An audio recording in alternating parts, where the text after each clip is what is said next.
I'm going to bring out my resume. Great. I've got one for each of you.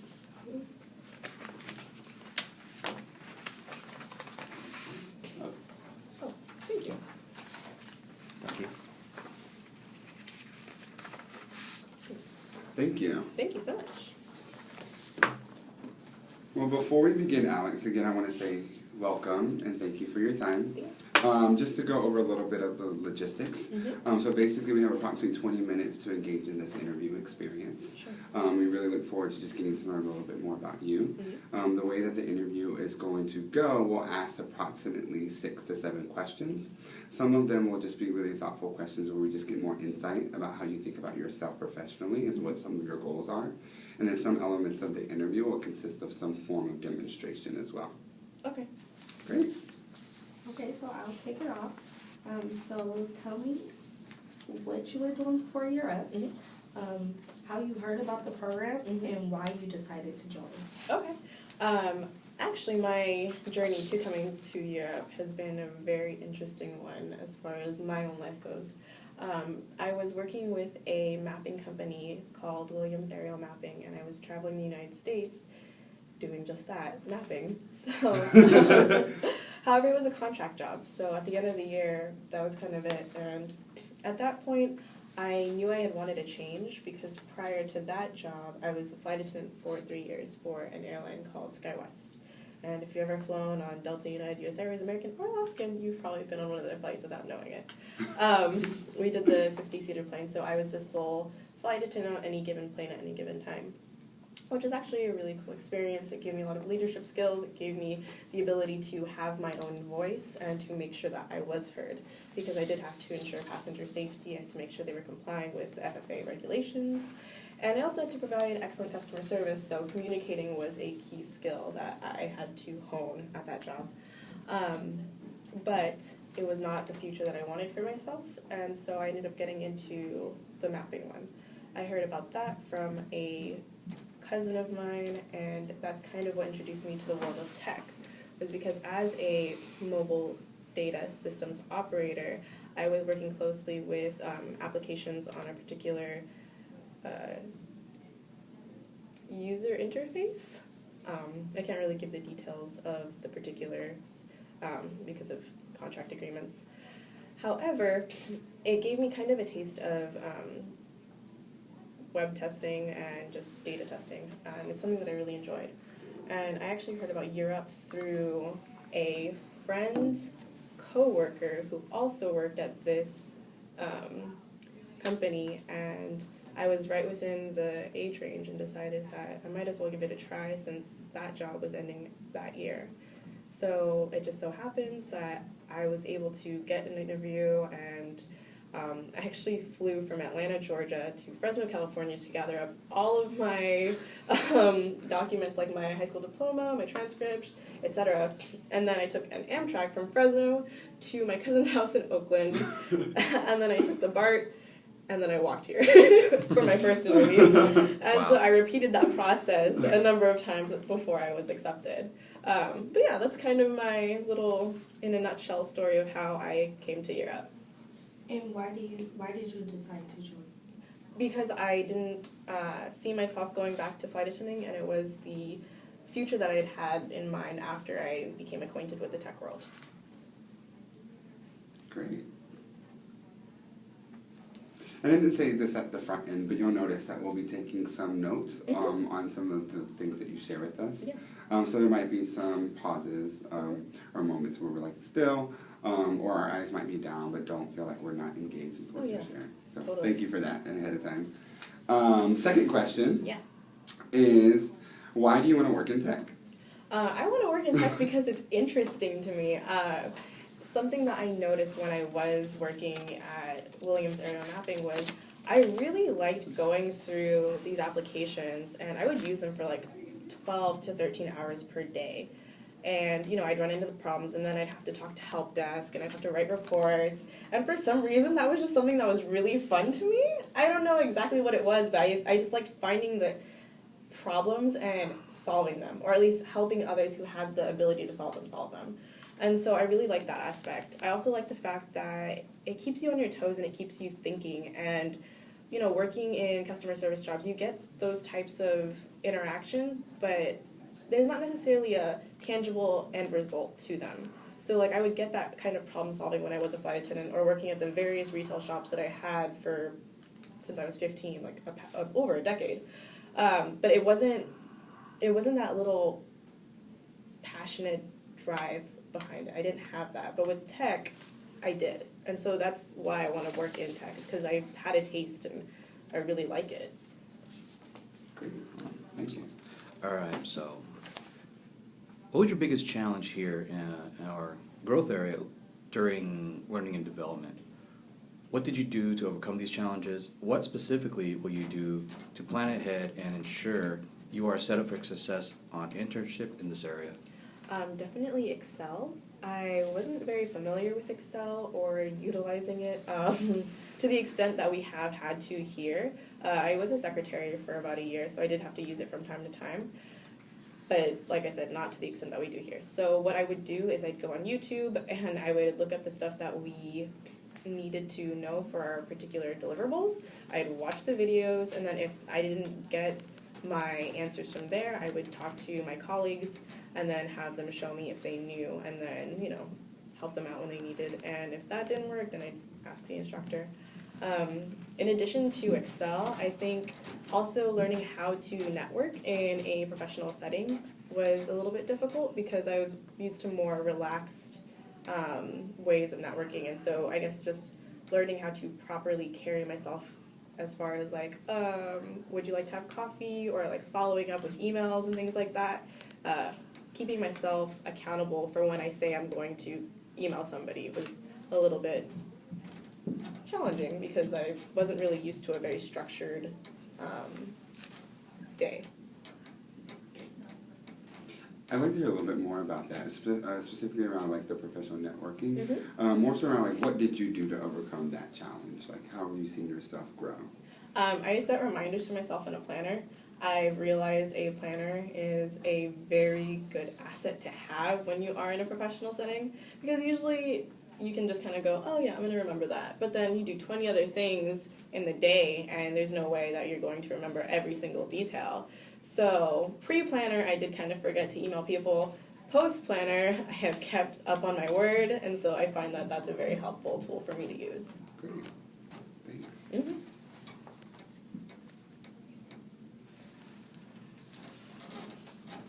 So we'll move on. Review the internship description available and explain what makes you a strong candidate for that technical internship.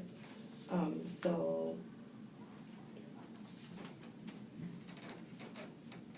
this was part of your IRA packet. Part of that packet would actually like predetermine a specific like internship experience, like track area, and like really think about attributes that you'd be bringing into that type of like work role.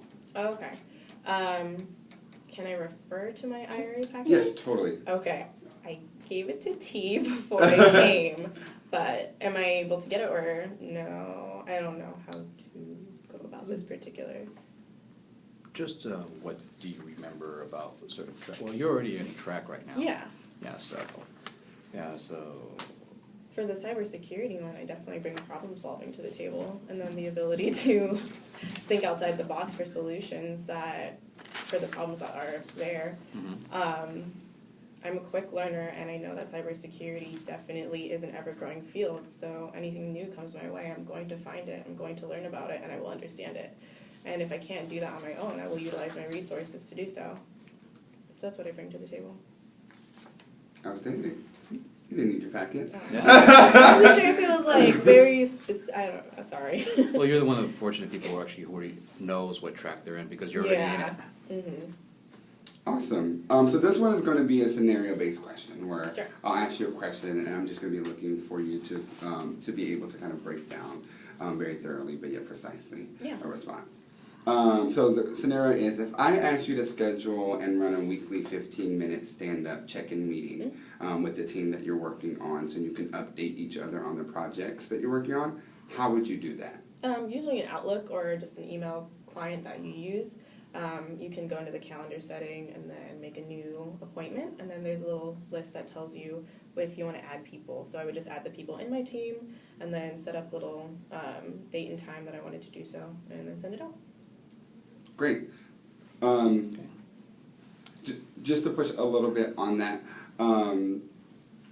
thinking about, so you're using Outlook as your tool. Mm-hmm. You said that you were able to identify all the people on there. Say that, again, we're thinking about this as a weekly meeting that we're running. What would you do to ensure that, say it's a 6-month project, 8 weeks into the project, you're actually holding tight and consistent with these meetings with your team? And make it a recurring theme, so it just did it automatically. Cool. Oh, okay.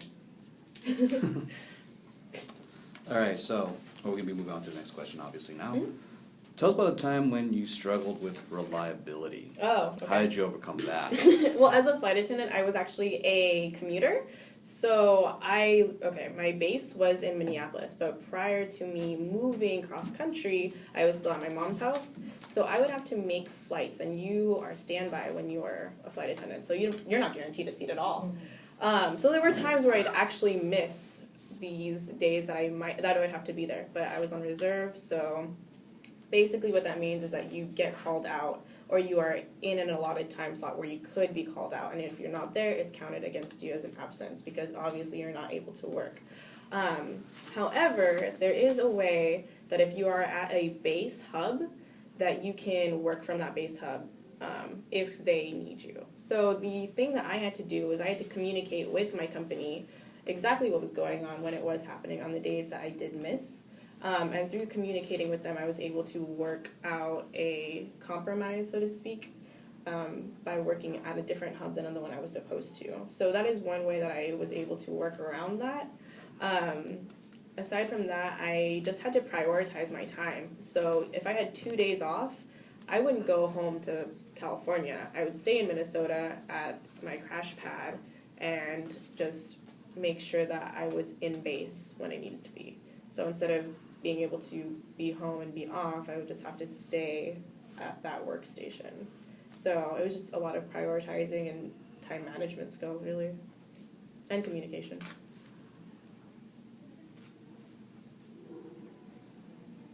Do you think one of those elements are more important than the other? Probably communication, and, well, I don't know, they're all equally important. Because when you're working with other people, they need to know what you're doing and why you're doing it. Time management holds yourself accountable. And then prioritizing is definitely something that everybody needs to know how to do. If I had to say in order of importance, I would go prioritizing, and then time management, and then communication, at least in steps. Because if you prioritize, you won't really have to communicate because you would already have had managed your time to be there on time. So the communication that you're not going to be there wouldn't have happened because you would have been there. Okay. Is it more important to lead or is it more important to compromise, and why? In my opinion, they are both important equally because you can't be a good leader without compromise. And I think that if there's too much compromising, then nothing's going to be done. That's pretty much my thoughts on that matter, to be honest.